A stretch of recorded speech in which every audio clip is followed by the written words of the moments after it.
Line's good. Never on. Whoa. Hard. Hardly. Come on, Brent. Line's good. Got real close. I hear high, right? Try and hit 2/3. Have they saved it for her? Yes, they have.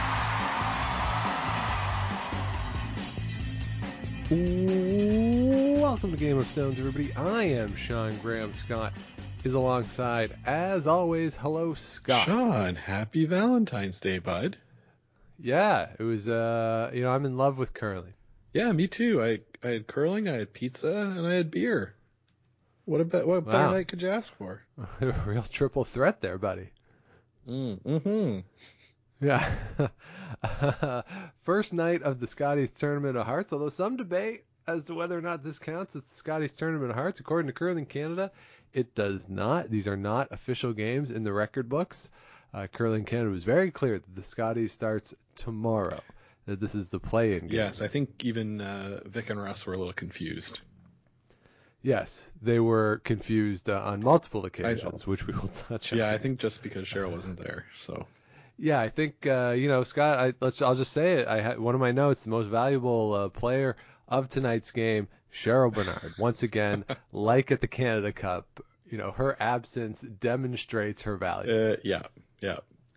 It's like when LeBron James gets hurt for the whole year, and you say, well, he's really the MVP of the league because his team is terrible without him.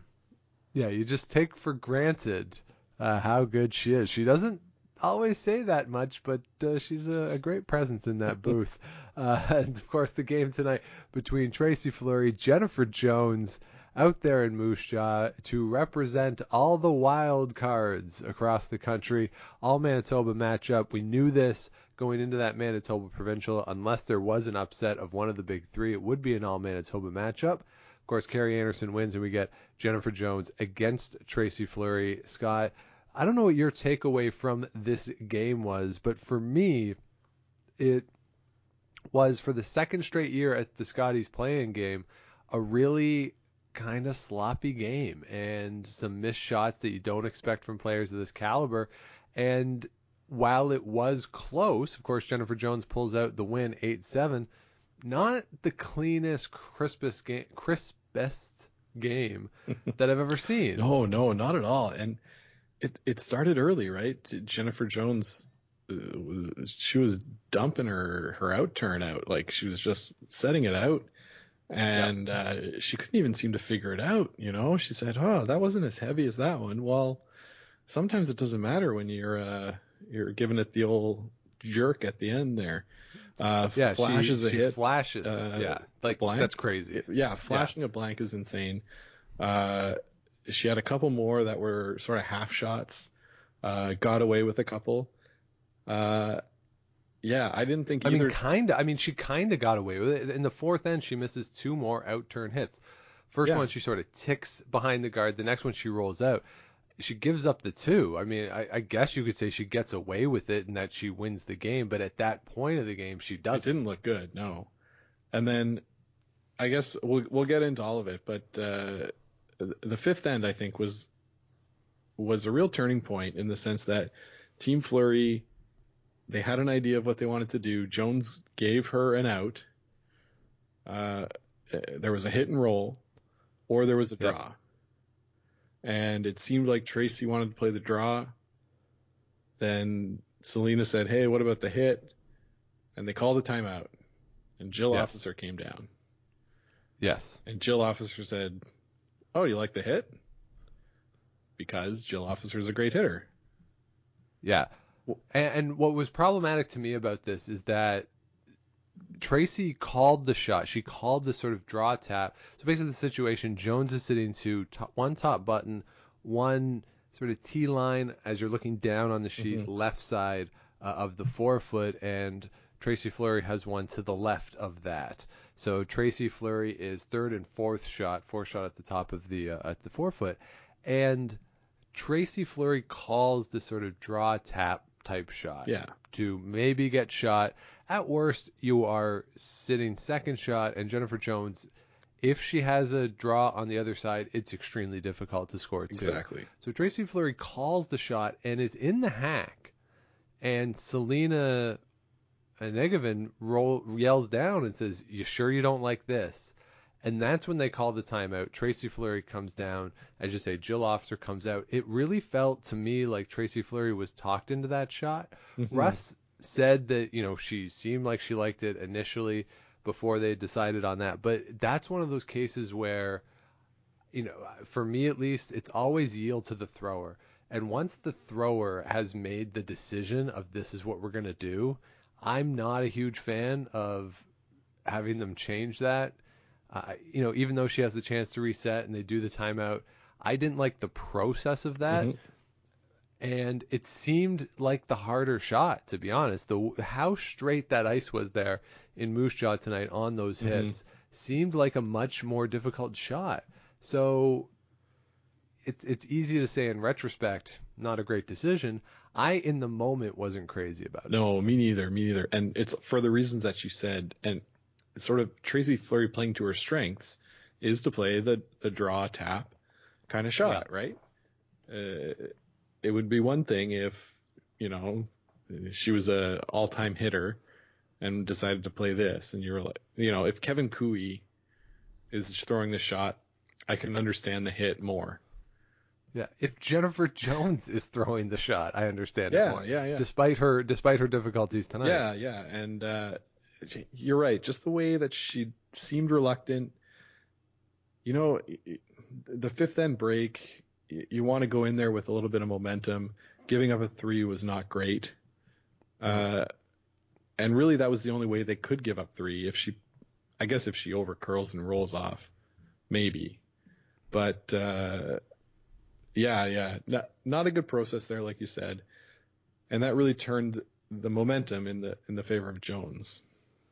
Yeah, because she gets the force coming out of that in 6 and is really set up to take control through the rest of the game.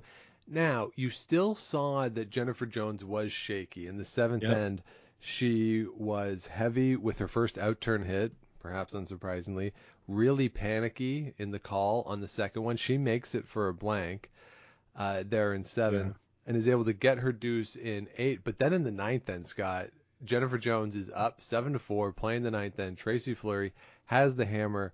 Caitlin Laws misses a double attempt. Jennifer Jones misses a double attempt. And then Jennifer Jones rolls out on her last one for a 3 for Tracy Fleury that you hate to say it wasn't earned, but it came off of misses that you don't expect from Caitlin Laws and Jennifer Jones. No, not at all. And before we talk about that 3 a little more, I want to go back to the 8th end where Kristen McCush was deep with her first rock, wasn't able to get something done.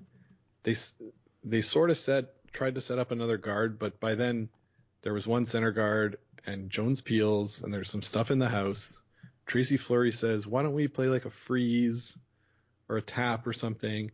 And she gets talked out of it by her team saying, "Oh boy, I don't want to leave 2 Jones stones in the house." Yeah, we don't want to give up a multiple. Right, and by playing into the house, she basically gave them a free 2. She made a great double on her last to make it only 2.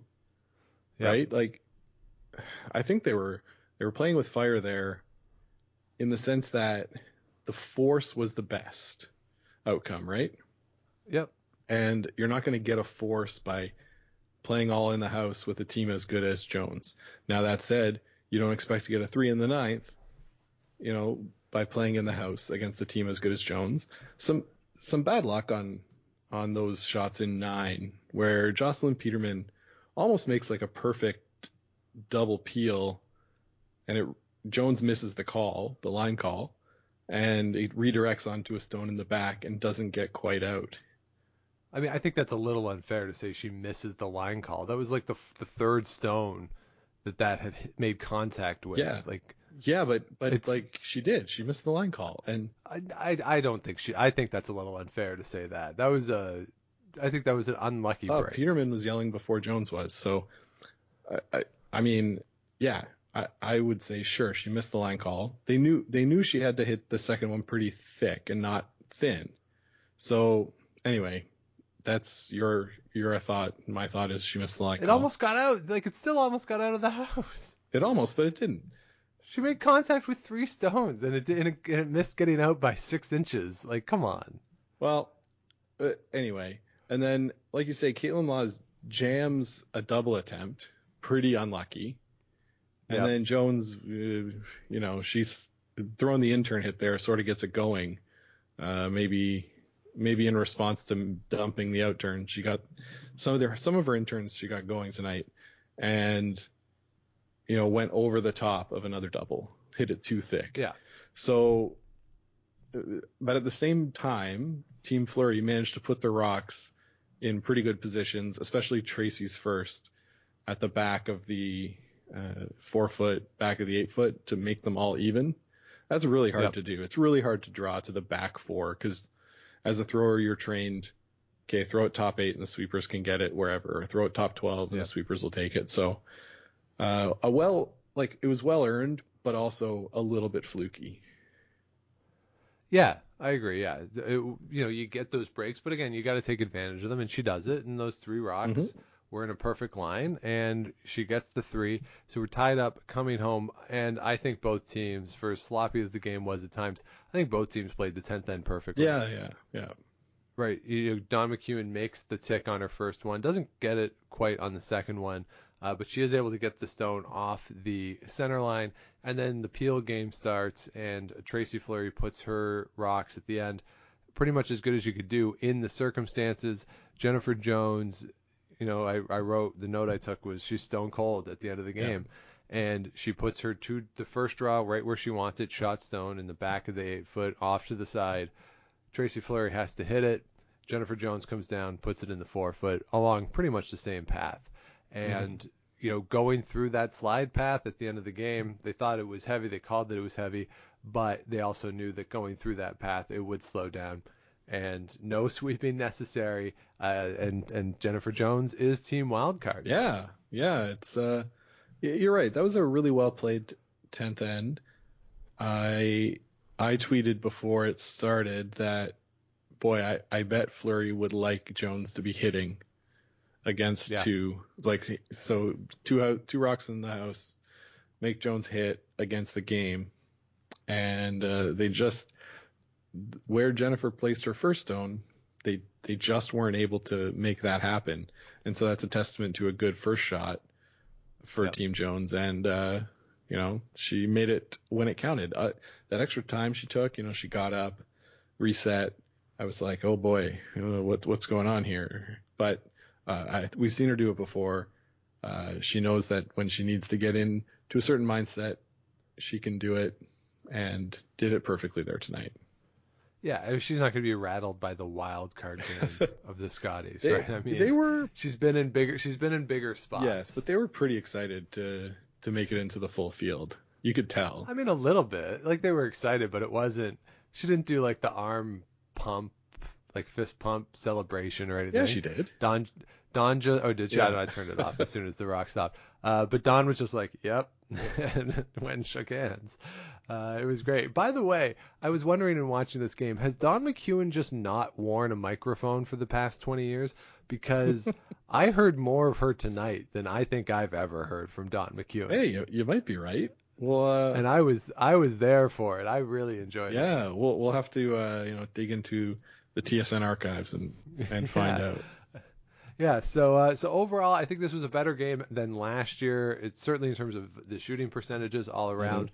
It was just a little sloppy through a lot of the game, but when it counted, we got some good shots. So it's just a product of the situation. Each team only had 15 minutes to practice on this ice. Big temperature change in Moose Jaw too over the course of the week, as we've had in a lot of the country, the big cold snap. So that could be difficult. Plus, first time with a crowd in the building, it just changes the dynamics of the ice. So, you always see it at these events where it takes a day or two for the players to really pick it up, and for the ice makers too, to be able to respond to whatever the conditions are. So maybe not that surprising there. Another thing that I noted too, Scott, that I didn't take as too much of a surprise, definitely a pro Tracy Fleury crowd there in Moose Jaw tonight. Certainly they weren't rude to Jennifer Jones by any means, but there was a pro Tracy Fleury sentiment running through the crowd. Yeah, that's kind of interesting. I guess people get tired of something being so good. We see this happen a lot, right? Like Golden State Warriors, they were nothing until Steph Curry got there, and then, okay, well, we've had enough of them. Well, but like, what about their fans that the last 20 years had nothing before it? So, yeah, we see this in a lot of sports, and Jennifer Jones, obviously great, and now has a chance to win her 7th Scotties.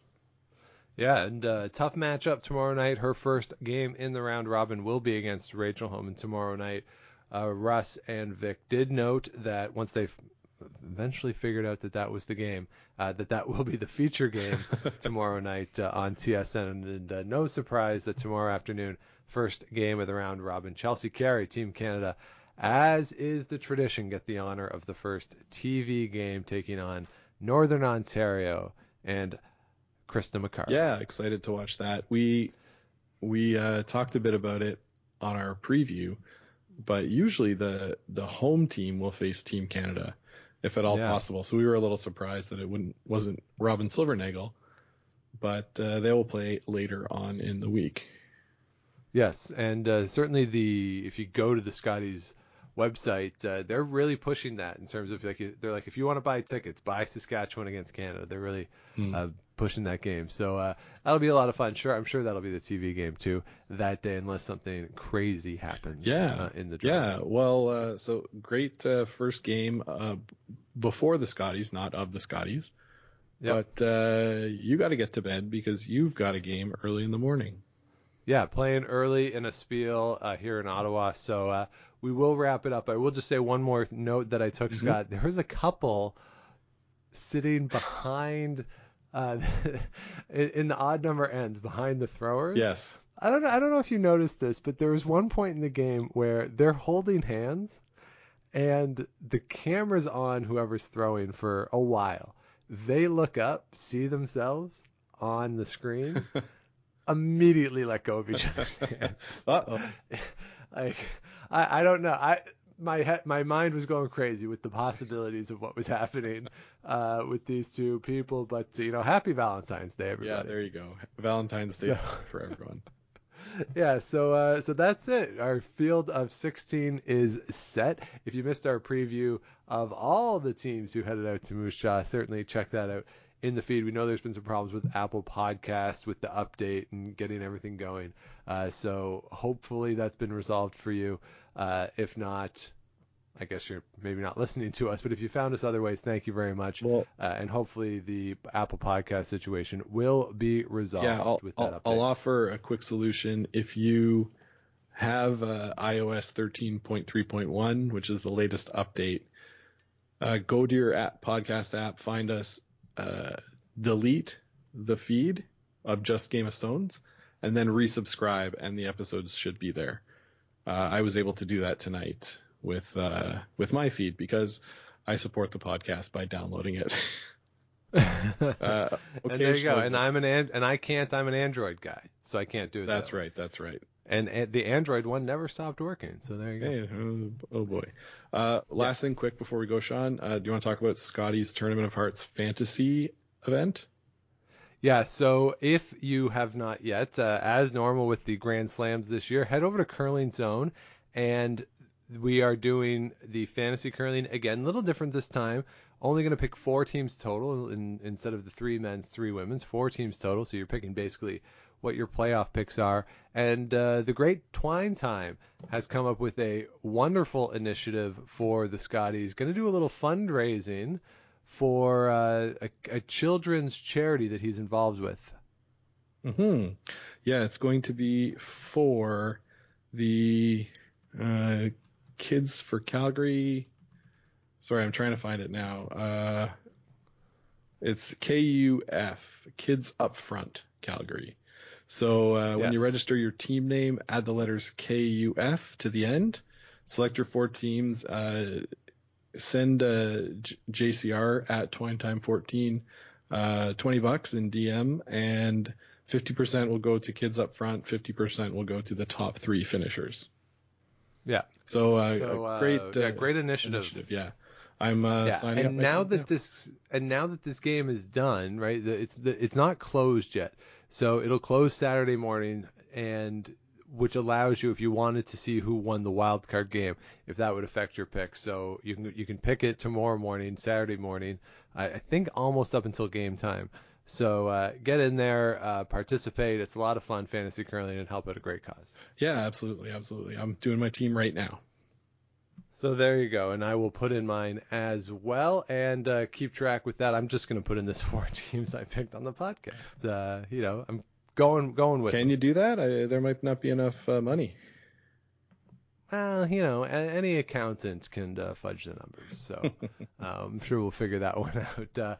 So that is it for the wild card game, Scotties Tournament Hearts 2020. A full field is now set. We'll be back with you again tomorrow night. Similarly, 40 minutes or so after the TSN feed goes off the air is when we'll aim to drop the shows. So please do subscribe wherever it is you get your podcast, and follow along with all the fun and frivolity this week at Game of Stones Pod on Twitter and Instagram. Scott's there at Scott Lakes TV, and I'm at Dr. Shawnee Fever. And as always, you can email the show, gameofstonespodcast@gmail.com. So we'll be back with you tomorrow night. Enjoy day 1 of the Scotties, everybody. Congratulations to Jennifer Jones.